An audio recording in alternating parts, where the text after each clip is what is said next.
Dr. Nagourney, let's begin with you. The concept of tailoring drugs, it's becoming something that's more mainstream, or at least more common to hear about. Explain it. Well, I think we have to realize that every patient's cancer is as unique as their fingerprint. Mm-hmm. And our job is to try to identify those therapies most likely to work for the individual patient. By using these tests, measuring the patient's own tissue, we can double or in some circumstances triple the response rate. Now that's not perfect, but it's a demonstrable step up. It also enables us to bring new drugs rapidly into use, so novel combinations and brand new agents can be facilitated in their development and introduction. Basically using the patient's own cancer to figure out how to treat them in terms of, you know, in the lab and looking at the cancer. Exactly. It's like tailoring your clothing rather than taking it off the rack. I have the luxury of testing 15 or 20 things in a test tube without the patient ever feeling sick from it. See, it's a very attractive system. You can do your legwork in the test tube. As simple as it may sound, developing this kind of lab test for chemotherapy drugs has stymied scientists for decades. Previous attempts looked for drugs that simply stop cancer cells from growing.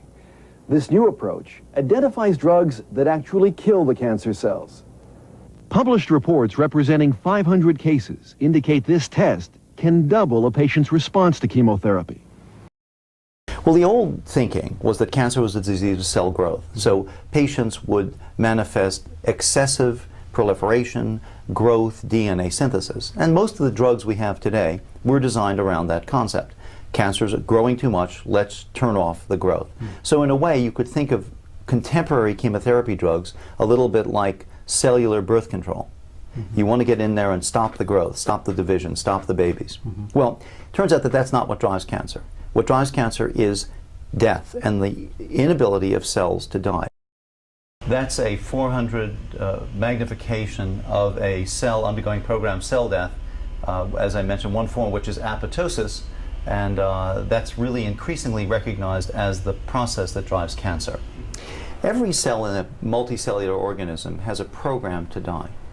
After all, we know that injured cells, cells that are exposed to toxins, are going to need to be replaced.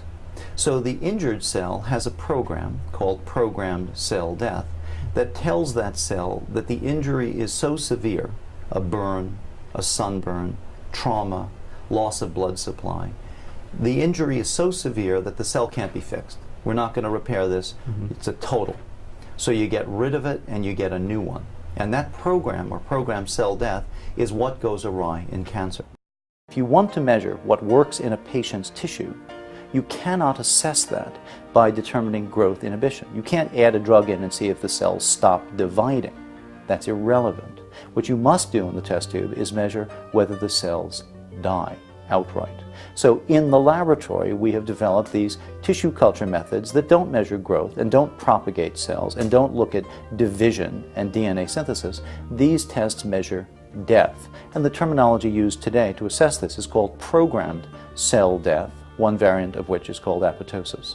Rather than treating patients with high doses or treating them with complex combinations, the intent from our standpoint is to utilize drugs where they work. In fact, it turns out that the majority of patients that receive chemotherapies don't respond.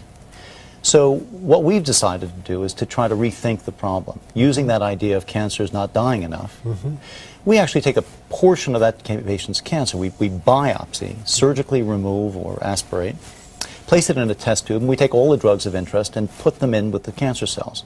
If we see the process of cell death, what's called programmed cell death, then that's the drug you want.